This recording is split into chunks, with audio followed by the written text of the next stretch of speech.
Hi, welcome to Shri economics classes.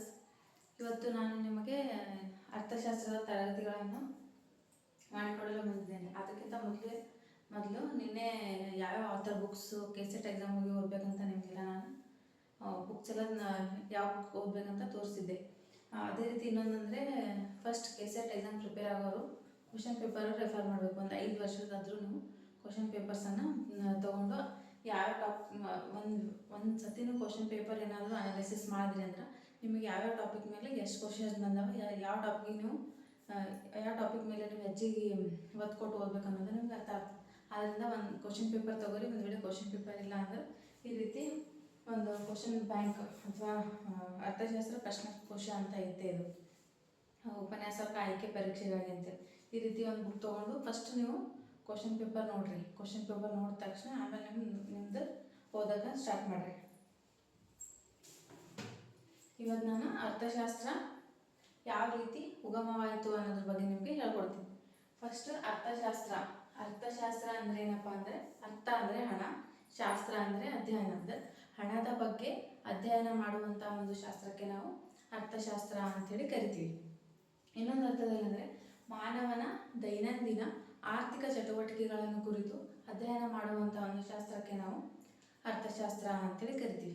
ಈ ರೀತಿ ಹಣಕಾಸಿನ ವ್ಯವಹಾರವನ್ನು ಕುರಿತು ಅಧ್ಯಯನ ಮಾಡುವ ಶಾಸ್ತ್ರವೇನಾಗಿದೆ ಅಂದ್ರೆ ಅರ್ಥಶಾಸ್ತ್ರ ಅಂತ ಆಗಿದೆ. ಈ ಅರ್ಥಶಾಸ್ತ್ರ ನಮ್ಮ ಒಂದು ಮಾನವನ ಇತಿಹಾಸದಷ್ಟೇ ಹಳೆಯದಾದಂತಹ ಒಂದು ವಿಷಯ ಅಥವಾ ಶಾಸ್ತ್ರವಾಗಿದೆ. ಇದು ಪ್ರಾಚೀನ ಅಥವಾ ಗ್ರೀಕರ ಒಂದು ಕಾಲದಲ್ಲಿ ರೂಪುಗೊಂಡಂತಹ ಅಥವಾ ಪ್ರಾರಂಭವಾದಂತಹ ಒಂದು ವಿಜ್ಞಾನವಾಗಿದೆ.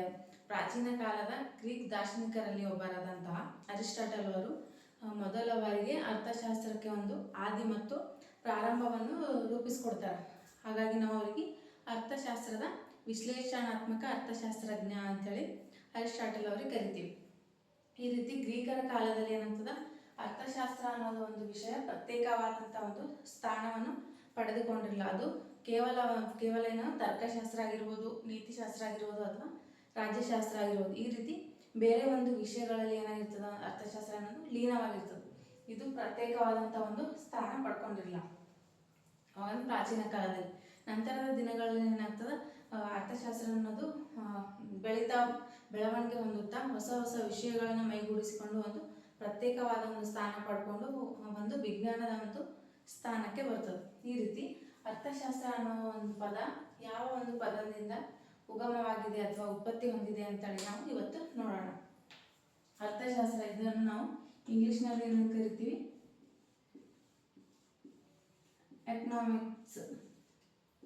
ಎಕನಾಮಿಕ್ಸ್ ಅಂತ ಕರಿತೀವಿ. ಈ ಎಕನಾಮಿಕ್ಸ್ ಅನ್ನೋ ಪದ ಗ್ರೀಕ್ ಭಾಷೆಯ 2 ಪದಗಳಾದ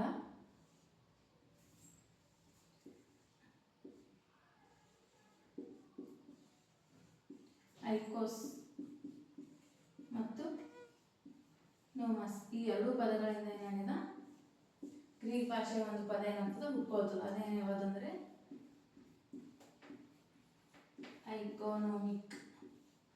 ಐಕೋನೋಮಿಕ್ ಅನ್ನೋ ಒಂದು ಪದ ಹುಟ್ಕೊಳ್ತದೆ.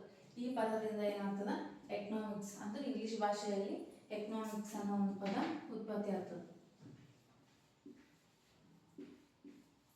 ಈ ರೀತಿ ಏನಾಗ್ತದೆ, ಅರ್ಥಶಾಸ್ತ್ರ ಅಥವಾ ಎಕನಾಮಿಕ್ಸ್ ಅನ್ನೋ ಒಂದು ಪದ ಗ್ರೀಕ್ ಭಾಷೆಯ 2 ಪದಗಳಾದ ಐಕೋಸ್ ಮತ್ತು ನೋಮಾಸ್, ಈ ರೀತಿ 2 ಪದಗಳಿಂದ ಐಕೋನೋಮಿಕ್ ಅಂತ ಒಂದು ಪದ ಗ್ರೀಕ್ ಭಾಷೆಯಲ್ಲಿ, ಐಕೋನೋಮಿಕ್ಸ್ ಅನ್ನೋ ಒಂದು ಪದ ಏನಾಗ್ತದೆ ಇಂಗ್ಲಿಷ್ ಭಾಷೆಯಲ್ಲಿ ಎಕನಾಮಿಕ್ಸ್ ಆಗಿ ಉತ್ಪತ್ತಿ ಆಗ್ತದೆ.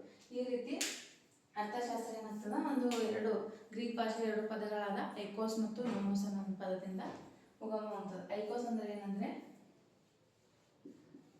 ಮನೆ, ನೋಮೋಸ್ ಅಂದರೆ ನಿರ್ವಹಣೆ ಅಥವಾ ಆಡಳಿತ ಅಂತೇಳಿ ಅರ್ಥ ಕೊಡ್ತದೆ.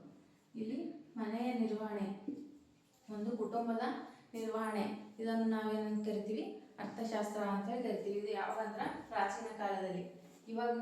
ಇವಾಗ ನೋಡ್ತೀವಿ ನಾವು ಅರ್ಥಶಾಸ್ತ್ರ ಅನ್ನೋದು ಬಹಳಷ್ಟು ಬೆಳವಣಿಗೆ ಹೊಂದಿದ.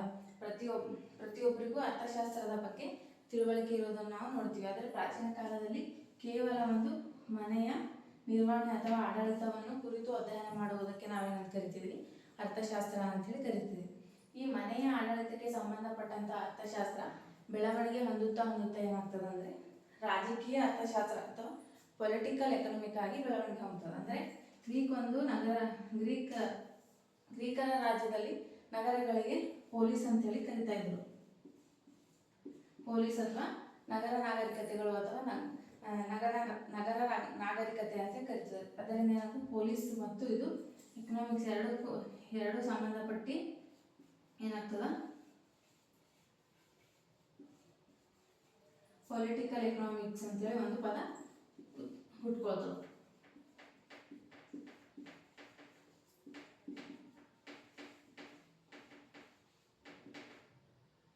ಪೊಲಿಟಿಕಲ್ ಎಕನಾಮಿಕ್ ಅಥವಾ ಪೊಲಿಟಿಕಲ್ ಎಕಾನಮಿ ಅನ್ನೋ ಒಂದು ಪದ ಹುಟ್ಕೊಳ್ತದೆ. ಈ ರೀತಿ ಇನ್ನೂ ಕೂಡ ಏನಾಗಿಲ್ಲ, ಇಲ್ಲಿ ಅರ್ಥಶಾಸ್ತ್ರ ಅನ್ನೋದು ಒಂದು ಸ್ವತಂತ್ರವಾದಂತಹ ಒಂದು ಸ್ಥಾನಮಾನ ಪಡ್ಕೊಂಡಿಲ್ಲ. ಅದು ಪೊಲಿಟಿಕಲ್ ಅಥವಾ ರಾಜಕೀಯ ಅರ್ಥಶಾಸ್ತ್ರವಾಗಿ ಇನ್ನೂ ಕೂಡ 19ನೇ ಶತಮಾನದವರೆಗೂ ಕೂಡ ರಾಜಕೀಯ ಅರ್ಥಶಾಸ್ತ್ರವಾಗಿ ಉಳ್ಕೊಂಡಿರ್ತದೆ.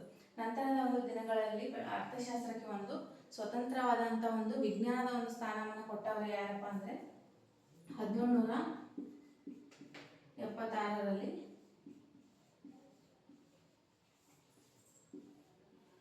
ಆಡಮ್ ಸ್ಮಿತ್ ಇವರು ಅರ್ಥಶಾಸ್ತ್ರಕ್ಕೆ ಒಂದು ಕೃತಿ ಬರೀತಾರೆ.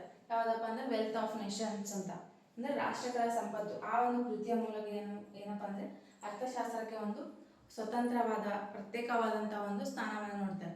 ಅರ್ಥಶಾಸ್ತ್ರ ಅಂದ್ರೆ ಏನಂದ್ರೆ ಸಂಪತ್ತನ್ನು ಕುರಿತು ಅಧ್ಯಯನ ಮಾಡುವ ಒಂದು ಶಾಸ್ತ್ರವೇ ಅರ್ಥಶಾಸ್ತ್ರ ಅಂತೇಳಿ ತಮ್ಮದೇ ಆದ ಒಂದು ರೀತಿಯಲ್ಲಿ ತಮ್ಮದೇ ಆದ ವ್ಯಾಖ್ಯಾನದ ಮೂಲಕ ಅರ್ಥಶಾಸ್ತ್ರವನ್ನು ಪರಿಚಯ ಮಾಡಿಕೊಡ್ತಾರೆ. ಹಾಗಾಗಿ ನಾವು ಇವರಿಗೆ ಏನಂತ ಕರಿತೀವಿ, ಅರ್ಥಶಾಸ್ತ್ರದ ಪಿತಾಮಹ ಅಂತೇಳಿ ಕರಿತೀವಿ. ಈ ರೀತಿ ಏನಾಗ್ತದ, ಅರ್ಥಶಾಸ್ತ್ರ ಅನ್ನೋದು ಗ್ರೀಕ್ ಭಾಷೆ 2 ಪದಗಳಾದ ಐಕೋಸ್ ಮತ್ತು ನೋಮೋಸ್ ಅನ್ನೋ ಒಂದು ಪದಗಳಿಂದ ಎಕೋನಮಿ ಅನ್ನೋ ಗ್ರೀಕ್ ಪದ ಹುಟ್ಕೊಳ್ತದೆ. ಅದರಿಂದ ಎಕನಾಮಿಕ್ಸ್ ಅನ್ನೋ ಒಂದು ಆಂಗ್ಲ ಪದ ಹುಟ್ಕೊಳ್ತದೆ. ಈ ರೀತಿ ಅರ್ಥಶಾಸ್ತ್ರ ಅಥವಾ ಎಕನಾಮಿಕ್ಸ್ ಅನ್ನೋ ಪದ ಉಗಮವಾಗಿರುವುದನ್ನ ನಾವು ಇವತ್ತಿನ ತರಗತಿಯಲ್ಲಿ ನೋಡಿದ್ವಿ. ಮುಂದಿನ ತರಗತಿಯಲ್ಲಿ ಅರ್ಥಶಾಸ್ತ್ರದ ವ್ಯಾಖ್ಯೆಗಳು ಅಂದ್ರೆ ಅಲ್ಲಿ ಸಂಪತ್ತಿನ ವ್ಯಾಖ್ಯೆ ಆಗಿರ್ಬೋದು, ಯೋಗಕ್ಷೇಮದ ವ್ಯಾಖ್ಯೆ, ಕೊರತೆಯ ವ್ಯಾಖ್ಯೆ, ಈ ರೀತಿ ಹಲವಾರು ವ್ಯಾಖ್ಯೆಗಳು ಅರ್ಥಶಾಸ್ತ್ರಕ್ಕೆ ಸಂಬಂಧಪಟ್ಟಂತೆ ಬರ್ತಾವೆ. ಅಂದ್ರೆ ಪ್ರತಿಯೊಬ್ಬ ಅರ್ಥಶಾಸ್ತ್ರಜ್ಞರು ತಮ್ಮದೇ ಆದ ರೀತಿಯಲ್ಲಿ ಅರ್ಥಶಾಸ್ತ್ರಕ್ಕೆ ವಿವಿಧ ರೀತಿಯಲ್ಲಿ ವ್ಯಾಖ್ಯಾನ ನೀಡಿದ್ದಾರೆ. ಅದನ್ನು ನಾವು ಮುಂದಿನ ತರಗತಿಗಳಲ್ಲಿ ನೋಡೋಣ. Thank you.